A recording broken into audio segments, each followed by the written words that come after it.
Alaykum hamma yaxshimisiz? Xolajon yaxshimisiz? Shahzod advokatlari bo'lamiz. Omonat gapini yetkazmoqchiman. Chiroyli gaplari bo'lgan kun ekan, bugun aytmoqchigandi. Bugun ayyom. Assalomu alaykum. Mujiki, O'zbekiston. Sizlarni poddershkalaringiz, menga bergan ishonchingiz uchun juda katta rahmat aytaman. Har birini eshitib, sezib turibman. O'zbekiston o'g'loni ekanligimdan faxrlanaman. Bugun 24-oktyabr 26 ga kirdim. Yana onamdan uzoqdaman. Onajon, siz xafa bo'lmang. Bir marta bergan va'damni ustidan Allohning izni va sizning duolaringiz bilan erishdim. Yana va'da beramanki, ota-ona, sizni o'g'lingiz butun dunyoga O'zbekistonning bayrog'ini tanitadi. Onajon, siz xafa bo'lmang. Barcha O'zbekiston mujiklari sizning o'g'lingiz. Mujiklar, duoda bo'linglar.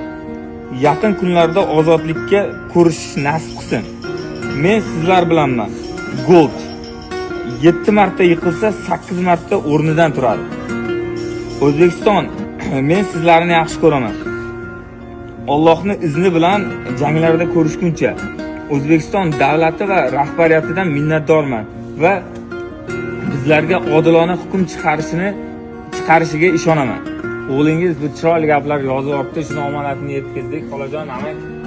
Onajon, do'stlarim nomidan, og'aylar nomidan tabriklaymiz. Dardlaringiz to'kib soching yayrasin dil, armonlarga to'lmasin hech ko'ngil.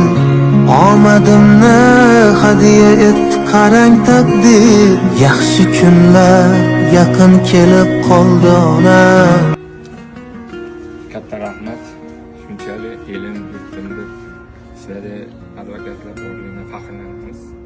Onasi shu Shahzodjondan Alloh taolo shu dunyoga keltirgani uchun mana onasini hamd sano aytamiz.